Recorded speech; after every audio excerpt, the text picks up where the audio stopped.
Čaute, s vami je Minecrafťák a dneska vidíte tú novú sezónu, ktorá sa volá, počkajte,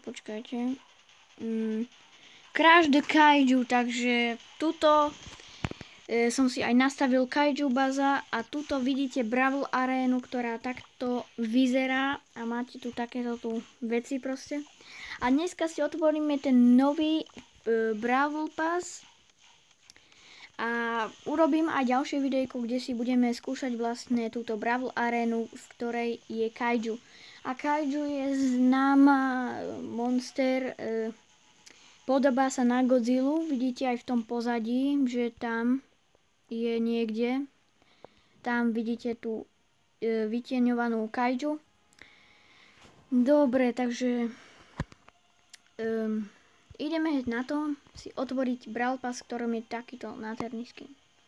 Dobre, takže prvé máme 1000 blingov, potom máme 1500, ďaká Brawl Passu plus. Potom tu máme nádherný piník, Star Drop, poď, čo padne, Epic, no poď, 100 kreditov, dobre na kaze. 100 kreditov, 100 blingov, 1000 coinov, 1500 coinov, 1000 coinov. Sorry, musel som to na chvíľu stopnúť. Takže potom tu máme Star Drop, poď čo padne rérkový, no nevadí, no. Nádherný piník.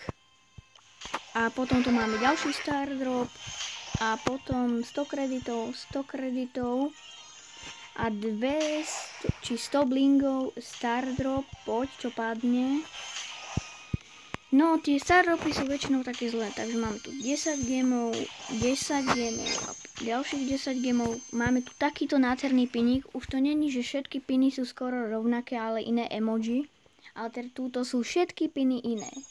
Stardrop, poď, aký super, no jasné.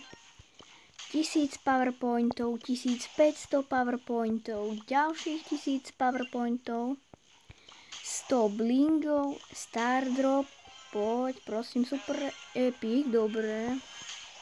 500 XP, 100 kreditov, ďalší nový piník, Stardrop, poď, no rérkový nevadí, no.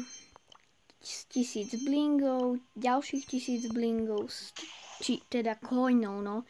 100 blingov, Stardrop, čo padne rérkový, takže zase nič.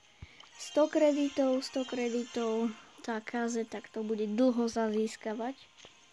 Nový piník, toto tu, Stardrop, poď. 25 powerpointov, 10 gemov, 100 blingov, Stardrop, poď, a zase rérkový.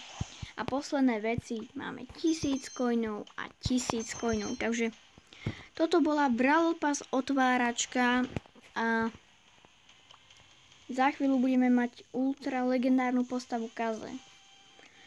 Takže uvidíme sa pri ďalšom videjku, kde si budeme hrať Brawl arénu a túto challenge určite nebudem robiť, lebo je to len na 3 životy a tento skin sa aj tak dá potom kúpiť za blingy.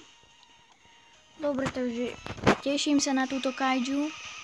A tako Kaiju je vlastne monster, ktorý aj vo Squadbusters, aj túto v Brawl Starse sa vracia späť, takže už je tu.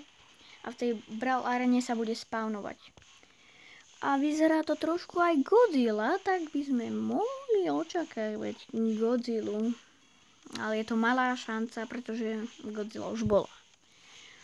Dobre, takže toto je celé videjko o otváraní Kaiju Brawl Passu. Ďalšie videjko urobím pre like a odber, takže čaute.